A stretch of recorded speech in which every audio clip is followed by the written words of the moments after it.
preach it.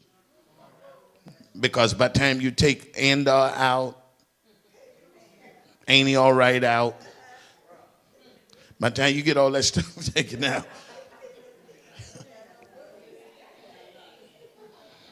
then you have to ask yourself, what did they say? Yeah. And so you have to understand, God is the one who designs the person. So he creates the purpose. You don't create the purpose for yourself. And the first thing when you go to a church, your gift has to be uncovered. And once the gift is uncovered, it has to be developed. Though you have a gift, it still has to be developed. You can't use an undeveloped gift. Oh, you can make a mess with it, but actually use of it is you ought to want to be able to be trained. So when I do this right. And so what happens is false teaching pulls you away from the things you should be doing, because we can be so caught up in being in a place for the wrong purpose. Because if I give you a gift, I send you to a place so you can help that place with the gift. Because see, when you refuse to go by God's order, God says, I'm going to reject the revelation I would have gave you. Because you're not working in conjunction with the house. You're working against the house. And that's why it's important for you to understand spiritual coverings and being in places that you can connect to people, that they can download stuff. And you don't have to know everything.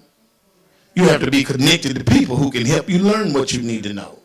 You don't have to try to learn everything tomorrow. You don't have to try to have it in a certain day. But you do have to apply yourself so you can learn what you need to learn, so you can do what you need to do. And so your covering job is to help develop you. And see, what people don't understand is this. When God's order is not properly in use, God's hand is removed. I don't care how anointed you are, when you start getting out of place. See, people don't recognize a lot of times, a lot of the struggles you have is because you're out of order.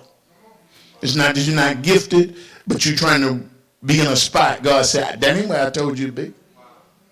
That ain't what I spoke over your life. That ain't what I said. It's better to have God's hand on you in a low place than it is for you to be in a high place without God. Because if you're in a high place without God, it won't be long before you fall. And the higher you up, the more damage you do when you fall. And it's just a matter of time, because you're out of order. And when we refuse to get in order with God, we refuse maturity. And now what we do is hook ourselves to immature people. And we hook ourselves to immature people because we need people to talk to us, to help us feel good about ourselves. That's like usually when people start running wild, they start looking for folks. That's why, let me show you something. If you're a mature saint and I see you struggling with pastor, don't come running up on me. Because see, I see you running from order. And when I embrace you, you feel like your disorder is all right. Because see, a lot of times people be trying to see how you going to receive me. And I'm going to receive you, but I'm going to still tell you out of order. Because if I see you out of order with the headship, you ain't finna be wrestling with me and trying to slide to me and try to get me to help you get the all right for you to be out of order. Mm-hmm. Out of place people lead to powerless people. People who do not want to be trained are always led astray. Always. Just a matter of time. Because you don't want to be trained. You don't want to come and submit yourself to the house rules. You'll do it on the job. Whatever the rules are on the job, you don't ask no question. If they say you got to wear a uniform, you wear that uniform. You ain't wrestling, you ain't fussing. You know when you go up in them folk job, you got to have that uniform. And then as soon as the church say something about a uniform, you got an attitude. Because you don't want no order. You don't want no struggle. But anytime you start getting in disorder, it leads to problems. Number 16. And Korah, the son of Ishkar, the son of Kodath, the son of Levi, and of Dathan, of Abiram, the son of Eliab, and of On, the son of Peleth, the son of Reuben, took men. Now here they go. They took men. Verse 2. And they rose up before Moses with certain of the children of Israel, 250 princes of the assembly, famous in the congregation, men of renown. When people start trying to rebel, they start trying to find what's in leadership I can get to help me rebel. That's how come I come looking to you pitiful, because I need you to embrace me. I need you to flow with me. So when Moses, when they got ready to come against Moses, they got 250 of the leaders that was famous in the congregation. Leadership. If I get leadership disrupted, I can disrupt the whole church. And so as leaders, when you see people out of order, not doing what they're supposed to be doing, be mindful how you embrace stuff. Because people will use you as they crutch to get what they want. And the problem is you pay for it. Because if you keep reading, that 250 prince eventually got burned up by lightning. They got burned up by lightning because they was hooked to rebellion. Verse 3. And they gathered themselves together against Moses, against Aaron, and said unto them, ye take too much upon you, seeing all the congregation is holy, every one of them, and the Lord is among them. Wherefore ye lifted up. He got mad with Moses, yourselves above all the congregation. You got mad with Moses because Moses was the one who God chose. And that's why I tell folks, this ain't about what you want. This is about what God wants. If you want to stay in connection with God, you don't get to do what you want to do. You do what God says you're doing. And if God says you're doing, and not only you do it, you have to like doing it. Because if it's in your spirit that you don't like doing what God said you're doing, you still rebellion. And you wondering how come some stuff cut off? See, there's an open rebellion and then there's a private rebellion. Does anybody hear what I'm saying? And so you can't help a person when you don't know what they're doing. Do you know the assignment of your leader? If you don't know it, it's your job to find out. Do you know your place in the assignment? Not only do you have to know the assignment, you have to know what part you play. Just whatever you ask me, what part do you play? Because see, when you don't know your assignment, you're finna miss purpose. Because purpose, this kind of stuff. See, Korah's whole job in Numbers was trying to take over. Because when you don't know stuff, you start putting in your own little stuff.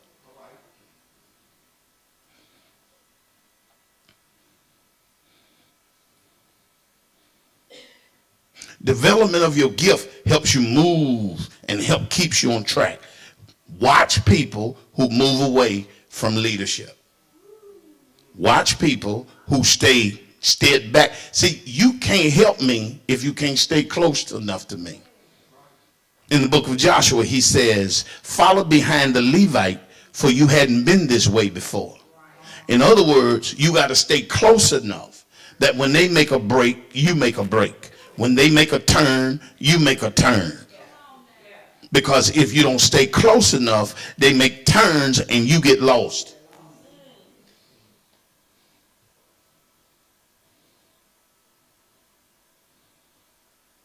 And see, you don't have to worry about it. If you come and let your gift be developed so it can be used in the house, now your gift make room for you. You don't have to worry about it. If you come, but see, if your gift is contrary to the house, then the gift can't be used. The gift have to be in line with the house. Then the gift makes room for you. But if the gift is contrary to the house, somebody out of order.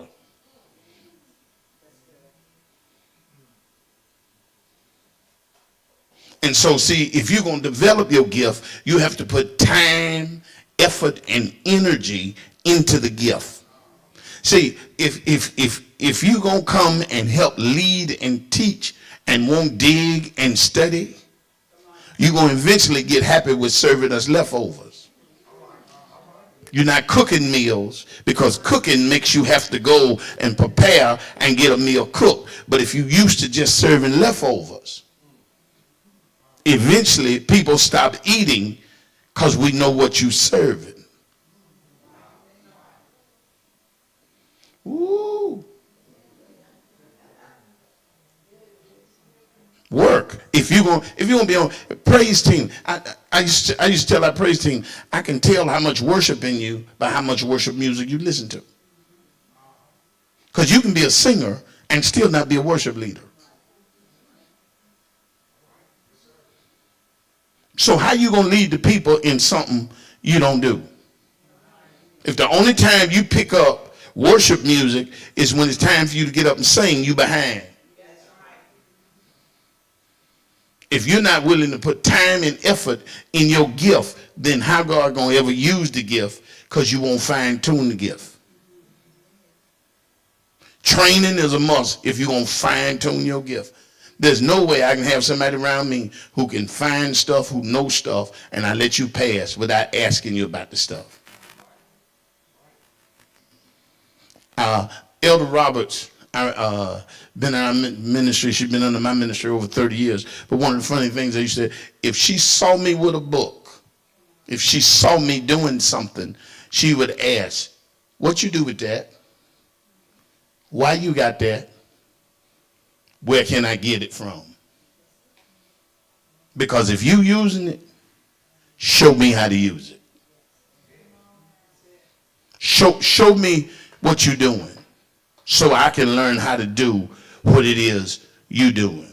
But see, if you're not impressed with the thing over you, they can't show you nothing. Because see, if you're going to be developed, the word develop means to bring out your capabilities and your possibilities. Bring you to a more advanced and effective state. But if you already think you got it, you already missed it. You already missed it. Because see, when you get to the point that you already think you got it, you stop digging, you stop looking, you stop trying to be better. And if you stop trying to be better, then God says, I don't need you, because see, you think you already got it. It requires effort for you to put time and effort and energy so you can sharpen the tool. And so one thing about it is, everybody that God uses had somebody to pour into them. Who pours into you?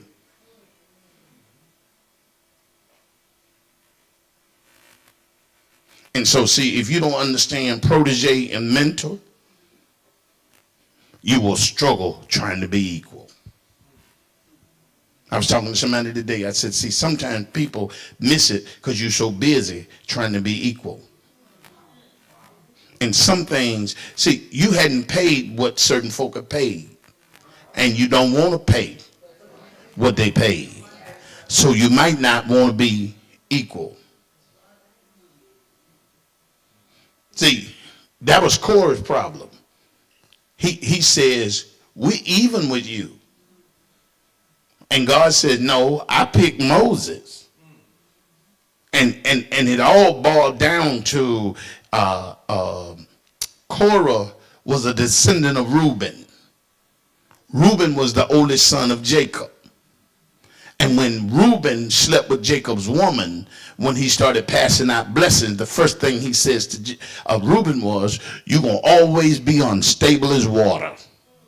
He said, because you defiled my couch and you slept with my woman. So he put a curse on him because of his foolishness. Okay, so when God chooses the Levites to run the house, now they saying, we the firstborn, we supposed to have it. See, when people want to create mess, they start finding reasons to cahoot.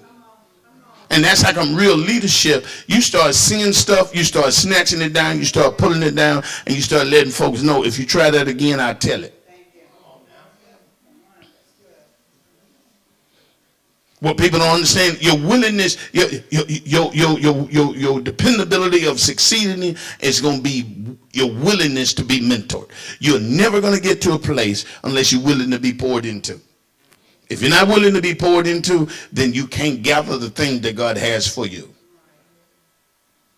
And so that's how come when we jump from church to church, we'll miss our original assignment, and then we'll go to a lesser place to be reassigned. And so what you did is you took a person who didn't have as much as you had gift-wise to go somewhere for a lesser person to pour into you so you could be happy.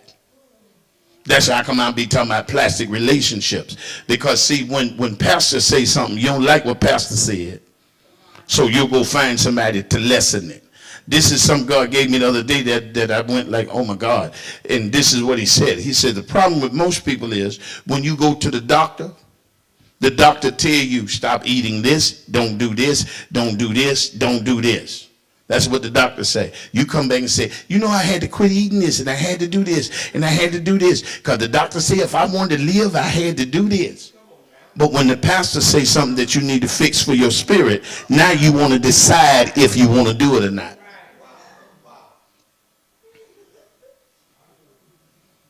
That's why I tell you, a lot of times you want help, but you want it conditional. You want people to speak in your life, but it's on your conditions of what you want to hear. Because when they start saying, tear this down, fix this up, do this, you messing with my belief system. Yes, because I believe your stuff don't work. And if it ain't working, you're going to have to tear stuff down. We trust people we don't know and then go to church and sit under people for years and don't trust people we do know. You don't trust what's in your hands. You've seen the blessings. You flowed in the blessings. You received the blessings, and you still don't trust what's in your hand. But you'll go straight to a doctor, go in a room, take your clothes off with a person you don't know.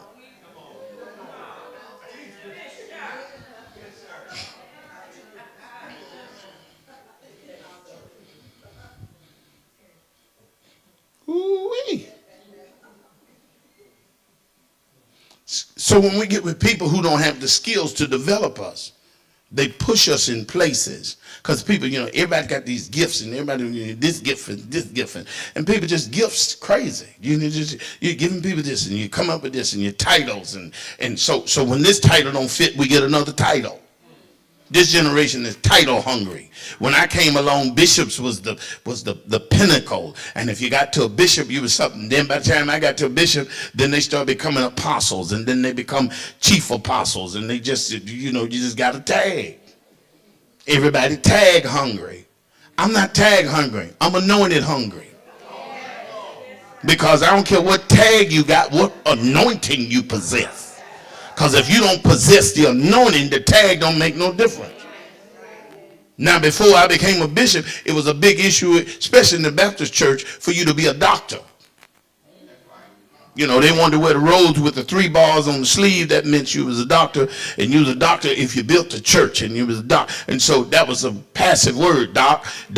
Everybody was a doctor. That was a thing. And if you could halfway orate pretty good, they really called you a doctor.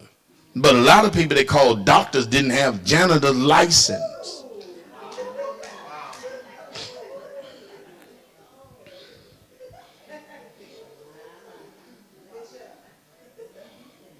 See, what good is you to develop a gift if you're not ready to be assigned? If you're not ready to be stable. And if you're stable, God said, I can make you able. I just can't make you able when you unstable, because a double-minded man, and the part I heard him say, in all.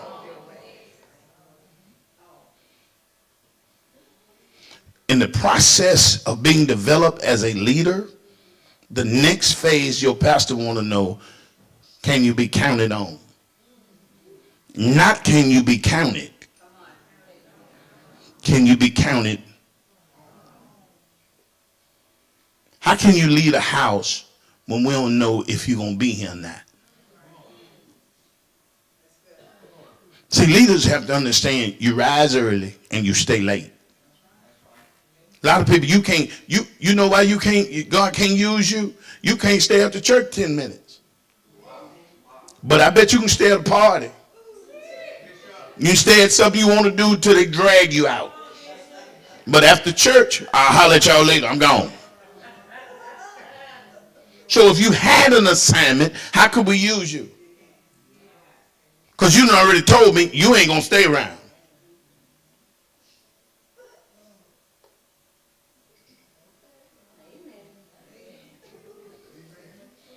I mean, you can stay from Mardi Gras from beginning to end. 8 hours in a day. 10 hours. Fat Tuesday. It's a from Sunday to Tuesday. They got to pull you in the house.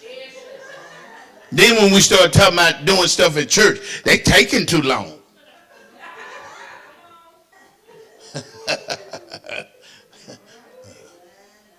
And so, see, training is important because you got to wait till your season. And getting in the wrong place at the wrong time, God says that ain't how I do it. See, Jesus waited till his season came. Watch this. He trained for 30 years to do 3 years of work. How many of you know Usain Bolt? He's the sprinter from Jamaica. Usain would train 12 months to run a 10-second race. See, your training is more important than your doing. The problem is you want to do too fast, but you don't want to train. David was anointed king and then sent back to the shepherd fields, and from the shepherd fields to serve Saul. Go serve what you about to become. And even though Saul throwing javelins at you, don't get no funky spirit.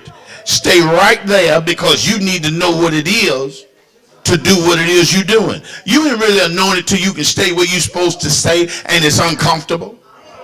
That's how you grow. That's how you know you really anointed. That's how you know you're really connected. Because if the leader that you have always make you comfortable enough to stay, they ain't your real leader.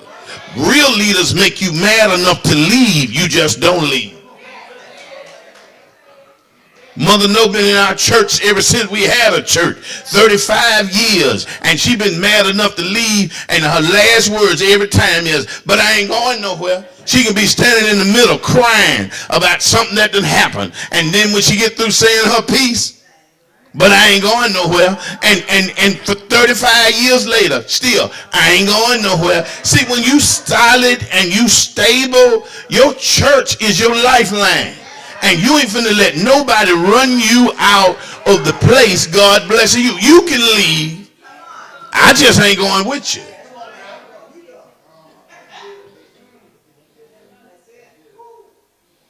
And so what happens is most people, you got so many people frustrated and angry because you're in the wrong place. You're in the wrong place. You're in the wrong church. Some churches you ain't supposed to be there. You chose to be there. That ain't what God had you to be there. You got driven out of the church you were supposed to stay in. You got your feelings hurt. Then you went to the other church and you still got your feelings hurt. So if it's hurt feelings, it ain't got nothing to do with the church. Got a lot to do with you. But if you quit bringing your feelings to church, they can't get hurt. I got an assignment. I'm going to be here. I'm going to keep my spirit clean. I'm going to do whatever God needs me to do. If you don't need me to do nothing, that's fine. I ain't got no problem. I'm just trying to get what God got on my life. And this is the thing. Moses trained 80 years. 80 years Moses was in training. 40 years as an Egyptian general and 40 years as a sheep herder. On the backside of the desert playing with dumb sheep.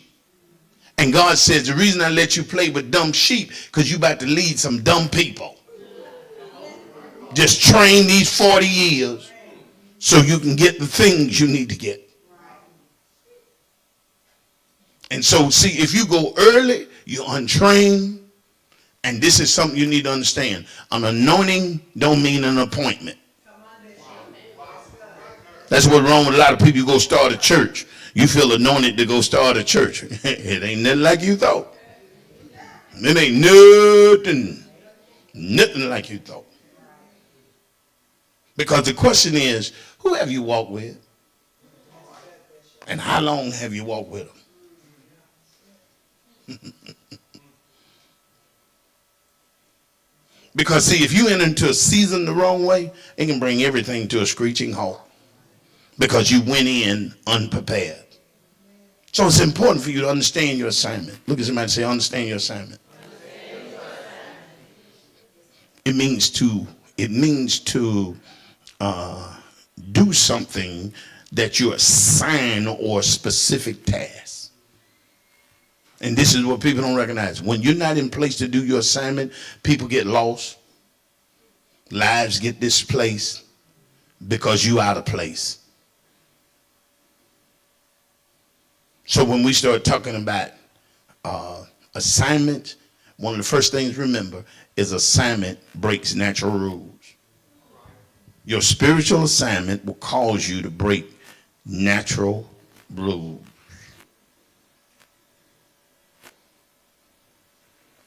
An assignment will cause you to break natural rules. It'll cause your flesh at times to be uncomfortable.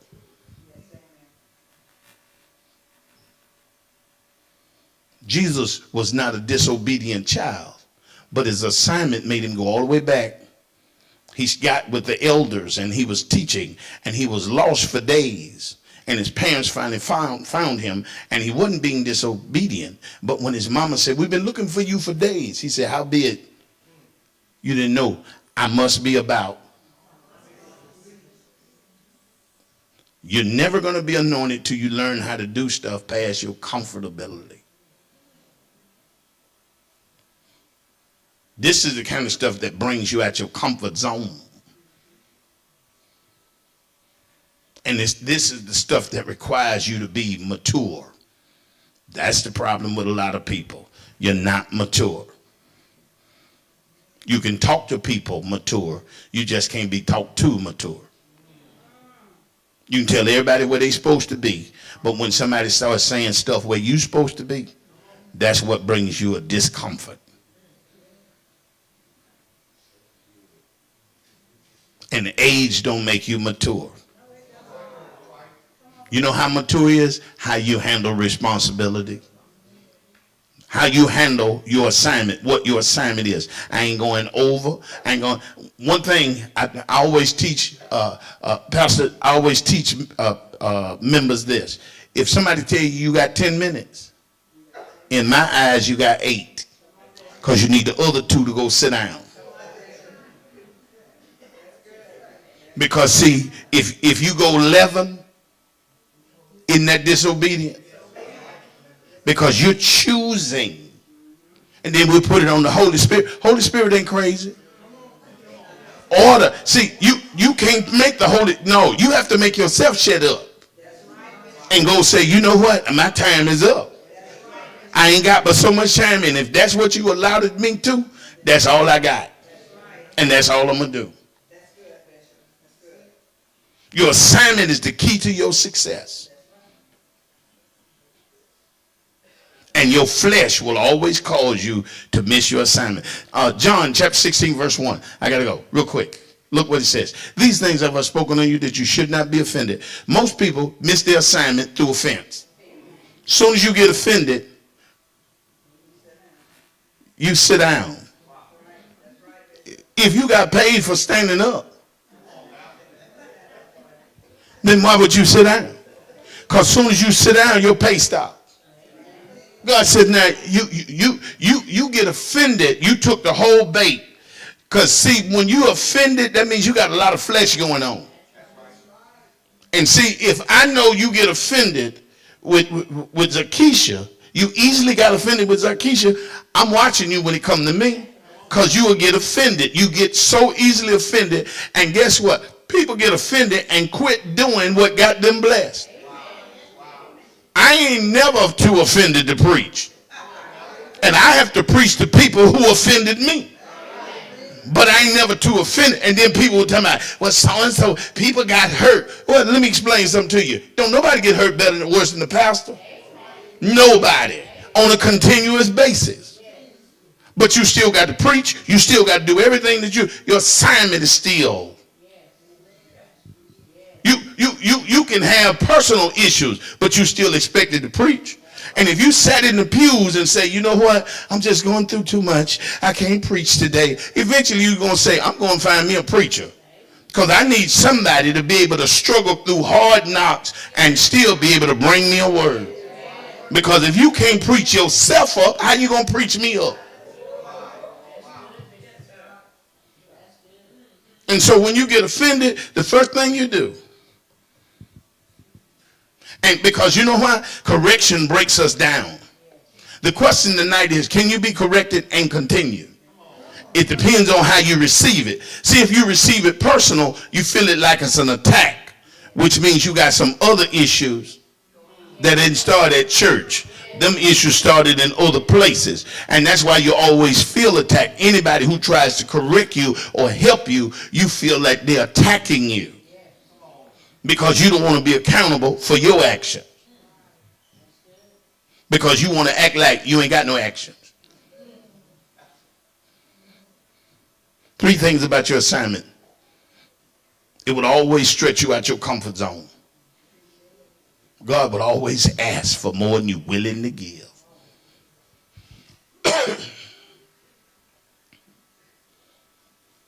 Now watch this. Second thing is, he puts a mandate on your life. If you miss your season, it's your fault. See, that's how come the enemy wants to come in and get your flesh in place, because it delays where you should be. That's how come when you're offended, you throw everything in delay state. And God says the time you should be somewhere, now you're watching somebody else do it. Ain't nothing worse than sit up in a place and watch somebody get something you know you should have had. You really mad because you should have had it, but you don't want to deal with yourself for being out of place. Ain't nothing make a person mad than the person they throw it away. And now they sitting up with somebody else smiling. You struggling because they smiling. But you threw them away. You didn't see any value in them. Somebody else saw them, put value in them, and blessed them. And now you sitting there mad. Ain't nothing worse than sitting and watch somebody do what God called you to do. It was your assignment, but because you laid it down, somebody else just come right along and said, thank you. Third thing, God can only work with the effort you give.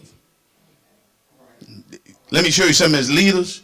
Stop not doing what you're supposed to be doing and then try to put it, if I make any mistakes, just take it for love. I take it for you didn't rehearse. That's what I take it for.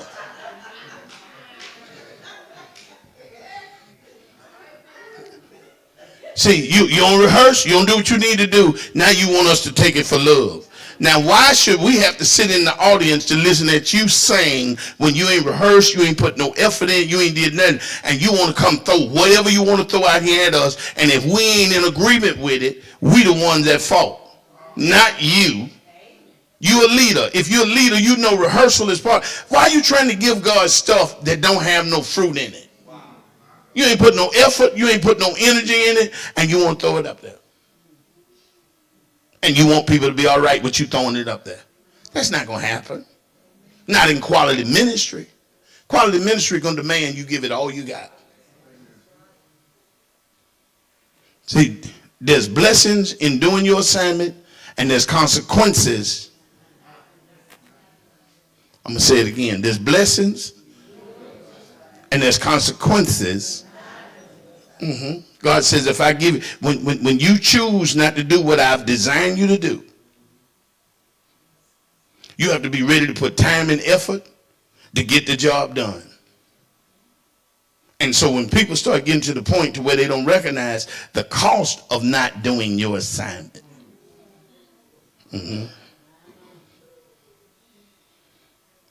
Okay? There's a cost for you not doing your assignment. Whew, my goodness. Hey now. People don't recognize. And see, that's what the enemy do. If he can keep you not doing it, he can keep you not getting paid. There's a cost in you not doing your assignment. Okay, watch this. Moses trained for 80 years to get prepared for the assignment that he had to do. He had to go back to Pharaoh to ask Pharaoh to let my people go. God had done trained him for 40 years and got him ready. But he ended up failing because he didn't do what he was supposed to do. Okay, y'all never seen that before, right? I said, you never seen why Moses failed. Exodus chapter 4. Exodus chapter 4, verse 21. And the Lord said unto Moses, when thou goest to return to Egypt, see that thou do all those wonders before Pharaoh, which I have put in thine hand. But I will harden his heart, that he shall not let the people go. God had already told Moses everything that was going on. When you go back, I'm going to harden Pharaoh's heart, and because he won't let the people go. Watch verse 24. And it came to pass by the way in the end that the Lord met him and sought to kill him. If I'm doing what you said do, why are you trying to kill me? Okay, because God says when you go back, you got to go back different than when you came. Okay, because Moses was married to Zipporah, who was a Midianite. They had a child. And when they had a child, Zipporah talked Moses into not circumcising the child. And God says, you are full-blooded Hebrew, and you already know sons have to be circumcised. So you think you finna go back and not clean up your mess? God says, you know what? I'll kill you. So he started choking Moses. He put Moses on the chokehold. Moses going down, and Moses and Zipporah runs in the house, takes a knife and circumcised the child and threw the skin at Moses' feet. And God said, I'll let you go now. So could it be some of the things you might be running into? Could be stuff you know you sidelined doing wrong.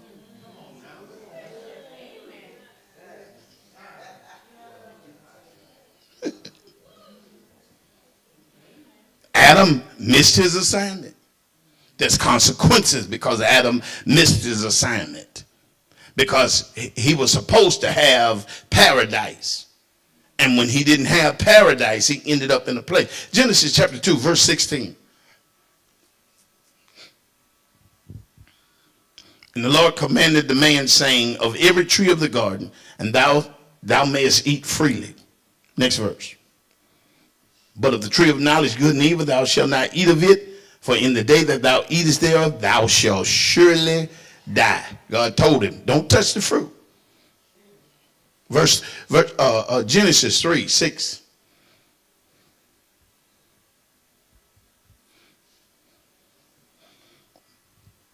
Genesis chapter 3, verse 6.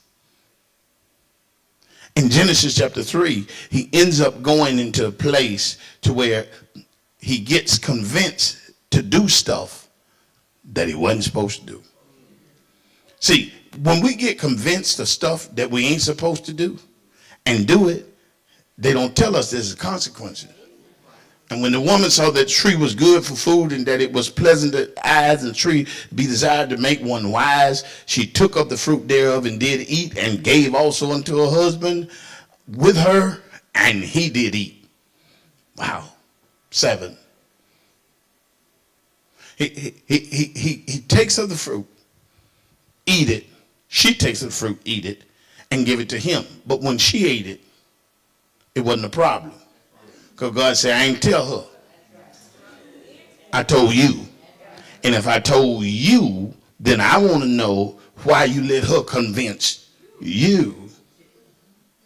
And their eyes were both open, and they knew that they were naked, And they sewed fig leaves together and made themselves an apron. Then God comes in the midst of the garden and said, Adam, where art thou? And the question, it sounds like Adam was hidden. No, God was looking straight at him. He wasn't asking Adam, where art thou? He's asking Adam, do you know where you at? Because you didn't do what you were supposed to do. And so when you miss the assignment that God gives you, God can give you a place. You can go wherever you want to go. Jonah, go to Nineveh. Jonah said, I don't want to go to Nineveh because if I go to the Ninevites and start preaching, you're going to save them and I don't like them. God said, Jonah, go to Nineveh.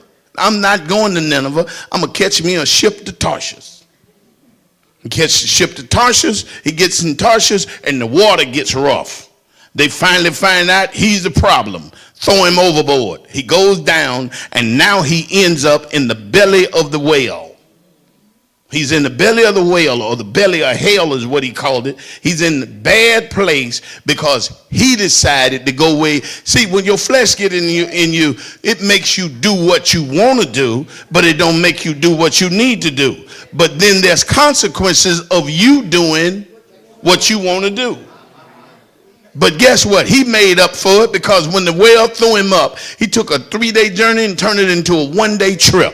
You're surprised how well you can do stuff when you come out of hell and stuff starts stopping. You'll start telling me, okay, Lord, I hear you. I get it fixed.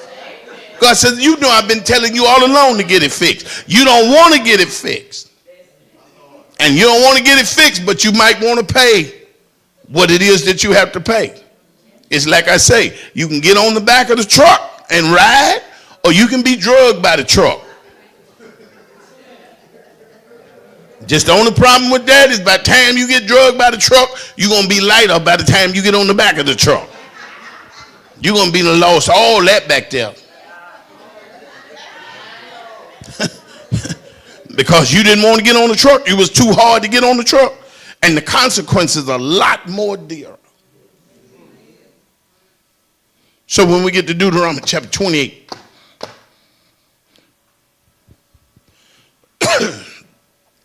this is what God says to them. He said, Deuteronomy 28 verse 1, he said, now I got some stuff. This is how I wanted to do. You need to understand, if that was the consequences, let me give you the benefits of doing your assignment. Can I give you the benefits? Let me show you. In verse 1, he says, stay focused on your assignment. And when you do what you would do, I'll set you above. I'll set you on high. See, assignments are important. God says, if you start doing your assignment, I'll make sure stuff's great for you. Not straight. I'll make sure stuff's great for you because you're doing your assignment. Verse 2, all the blessings shall come on you and overtake you. You know what the word overtake in that text means? Run you down and jump in your pocket. Why? Because you're doing your assignment. God says, I got to bless you. I got to bless you because you're doing what it is I assigned to your hands to do. By the time he gets to verse 6, it's the benefit of daily activities. God says, I'm going to bless everything you do on your daily activities. Just see, can you imagine waking up in the morning and your coffee is blessed? Just everything you is just simple stuff. God says, because when you're doing your assignment, I'm gonna make your coffee a good time. I'm gonna let you have a good time with the coffee. I'm gonna make things work for you simple because I'm gonna give you what you need simply because of the activity that you have. By the time you get to verse 8, he says, I'm gonna give you I'm gonna bless you at your workplace. See, for some of y'all who don't understand, life can be a blessing on the job. Because God can start blessing you on the job and helping you with what you're doing on the job. If that's the place he got you for a season, and that's what I'm talking about. The Lord don't want me to work. That's a lie. If you need money, God don't mind you working. And until God is able to take care of you completely, you might ought to work. That's what we're running there. I'm full-time ministry. Not if it ain't paying you. You working for free. And God don't look good when you got to work for free, because it still goes back to your house. By the time you get to 9 and 10, he gives us spiritual benefits of spiritual growth. See, spiritual growth helps you a lot more than most people want to talk about it. See, that's how come if the enemy can always keep your flesh raised, he can keep you from spiritually growing. You can't grow like you should grow because your flesh is in the way. And your flesh has an assignment. Keep you off of yours. Because like I told you, once you start getting offended, you headed backwards. Once you start, because if the enemy, that's why Jesus says to his disciples, these things have I spoken unto you, that you should not be offended. I'm telling you, they finna talk about taking me down. They're talking about crucifying me. Don't get offended, because if you get offended, now you're going to stop doing what you ought to be doing because you're offended. The enemy job is to always offend you to keep you from doing the things you're supposed to be doing. And if God pays you to do stuff, you can't afford to get offended. How is it you get offended and can miss church for 3 months and get talked about like a dog at work and be up the next day? Because see, for me, they can't make me mad enough to quit. They can't make me mad enough not to show up. Because when I don't show up, I don't get paid. So I don't care what y'all say, I'll be back tomorrow. I ain't in that kind of shape to be arguing with you about stuff that I ain't got no right to argue with you about. That ain't about to happen. Why? Because my assignment is more important. And my assignment causes me to go to work so I can have a check. And if I got a check, Lady Cook smiling, because she can be shopping. But if I ain't got no check,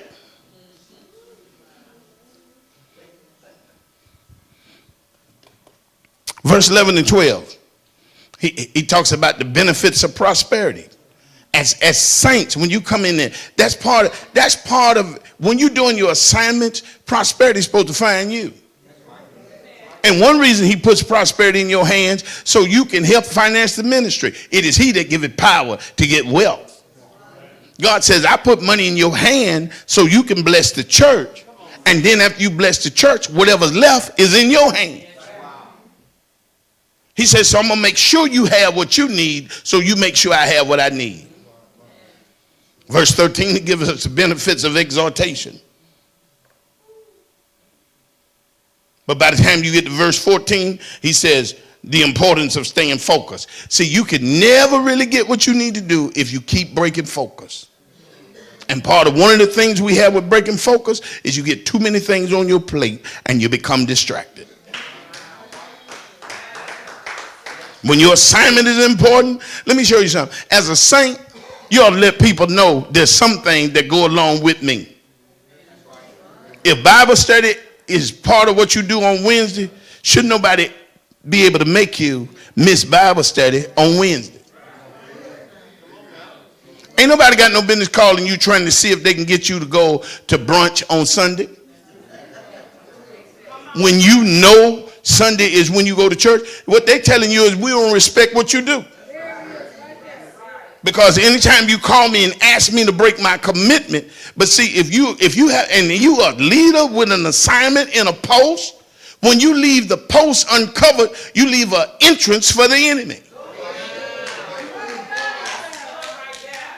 And when you leave that post uncovered, the devil always enter in the places where you should have been on post, but you wasn't on time. You wasn't where you needed to be. Because what people don't tell you is the loss of focus brings distractions, and distractions lead to missed assignments. And missed assignments leads to unfruitfulness. You wondering how come your fruit messed up? Check your assignment.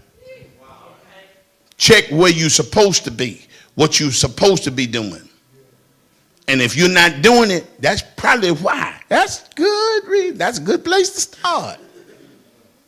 And if you're going to turn stuff around, it's because you understand the importance of knowing your assignment. When you want God to bless you, make sure you're doing your assignment at your church.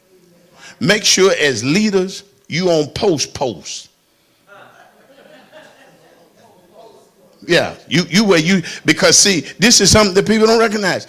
The weight of ministry should be carried by the leadership, not by the pastor. Because if the pastor is carrying the weight, now he's tired. When David was getting ready to fight, and he was fighting against a giant, and the giant hit him and knocked him down, and one of his servants come back and say, look here, you don't fight no more. From this point on, you don't fight no more. He said, because you the light, and if you get killed, we in trouble. It's the same way it happens with the Secret Service agents. They'll take a bullet for the president because they can't afford for the president to get killed, because he's the overseer of the country. Your pastor is the overseer of the ministry and the overseer of your destiny. And if you don't cover the thing that covers you, something really wrong with you. Because if you preach to me and pray for me and cover me, that's all you need to do. Now my job is to make sure you're able to do your job. Look at somebody and say, that's the power of my assignment. Give God praise. I'm finished.